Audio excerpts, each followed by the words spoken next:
একজন স্ত্রী তার স্বামীর কাছে গরুর গোশত খাইতে চায়, কিন্তু তার স্বামীর বেতন ৩,৭০০ টাকা। এই বেতন দিয়ে স্বামী গরুর মাংস খাওয়াতে পারে না, বলে সে কাপুরুষ। এতে কি করা উচিত ওই স্বামীর? ভাইয়েরা আমার, দাম্পত্য জীবনে সুখ এবং শান্তির জন্য স্বামী এবং স্ত্রী উভয়ের মধ্যে দুইটা গুণ থাকতে হবে। কয়টা গুণ থাকতে হবে? দুইটা গুণ যদি থাকে, সেই সংসারে কখনো অশান্তি হবে না। শান্তির সমুদ্র, শান্তির জোয়ার সবসময় বইতে থাকবে। এর মধ্যে প্রথমটা হলো সবর, দ্বিতীয়টা হলো শুকর। সবর এবং শুকর। কখনো কষ্টে দিন যাচ্ছে, সবর করতে হবে। আল্লাহ তাআলা এই কষ্ট চিরকাল রাখবেন না, একসময় দূর করে দিবেন। কখনো আল্লাহ তাআলা শান্তি দিয়েছেন, আল্লাহর কাছে শুকর আদায় করতে হবে। কথা কি বুঝাতে পারছি? নিজের ঘরে স্ত্রী আছে, এরপরও পরকীয়া করে বেড়াচ্ছে, শুকর নেই। আল্লাহ তাআলা পরীক্ষা ফেলেছেন, স্বামীর বেতন এখন কম, আপনি স্বামীকে একটা বাজে কথা বলছেন, কাপুরুষ বলছেন, আপনার ভিতরে সবর নাই, আপনি খারাপ মহিলা। একইভাবে আপনার স্বামী সে আপনার সব ভালো আছে, কোনো একটা জিনিস হয়তো নাই, যৌতুক পাই নাই আপনার বাবার বাড়ি থেকে, তখন আপনাকে একটা খারাপ কথা বলল, একটা বাজে কথা বলল, সেও ছোট লোক। একজন ইমানদার কখনো এ ধরনের আচরণ করতে পারে। নবী করিম সাল্লাল্লাহু আলাইহি সাল্লামের বাসায় মাসকে মাস অতিবাহিত হতো, দুটি কালো জিনিস, পানি আর খেজুর ছাড়া আর কিছু পাওয়া যেত না। এটা দিয়ে তারা মাসকে মাস পার করে দিতেন।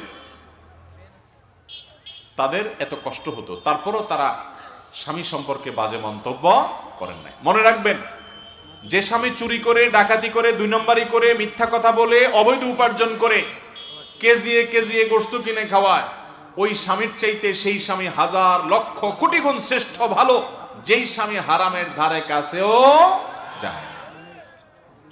ভাইরা আমার, এর আগের যে সমস্ত পূর্বসূরি আমাদের সোনালী যুগের মানুষরা ছিলেন, তাদের স্ত্রীরা, নেককার স্ত্রীরা স্বামীদেরকে বলতেন, প্রয়োজনে বাসায় খালি হাতে আইসেন, তারপর হারাম আনবেন না, আমরা হারাম খাইতে চাই না, কারণ এই দিন না আরো দিন আছে, আল্লাহর কাছে হিসাবদিহি করা লাগবে।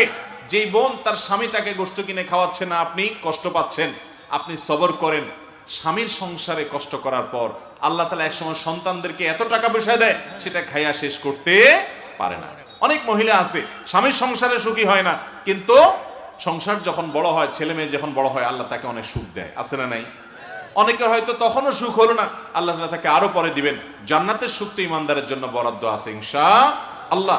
এই জন্য সবর এবং শুকর এটা থাকতে হবে। অনেক পুরুষ আছে সবরও নাই, শুকরও নাই। অনেক মহিলাও আছে সবরও নাই, শুকরও নাই। এবং সবর শুকর এই দুইটা জিনিসই হলো দাম্পত্য জীবনের শান্তির মূল মন্ত্র। খেয়াল রেখে চলবো না ইনশাআল্লাহ। আপনার স্ত্রীর মধ্যে একটা জিনিস নাই, অন্য মহিলার মধ্যে আছে।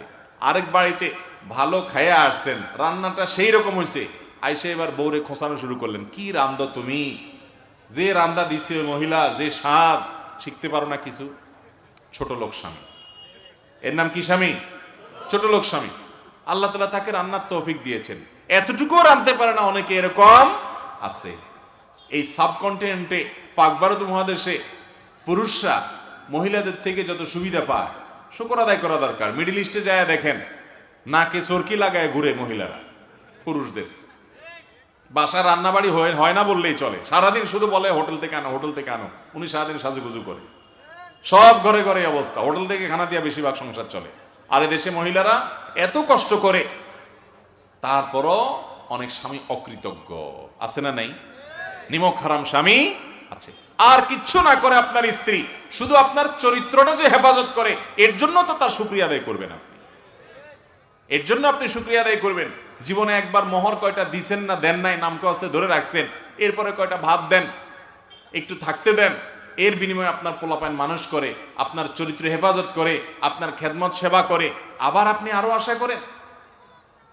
একটা কাজের লোক লাগলেও তো ইচ্ছেতে বেশি করা লাগতো, অথচ তিনি আপনার স্ত্রী, আপনার সংসারের অর্ধেক, তার অর্ধেক আপনার।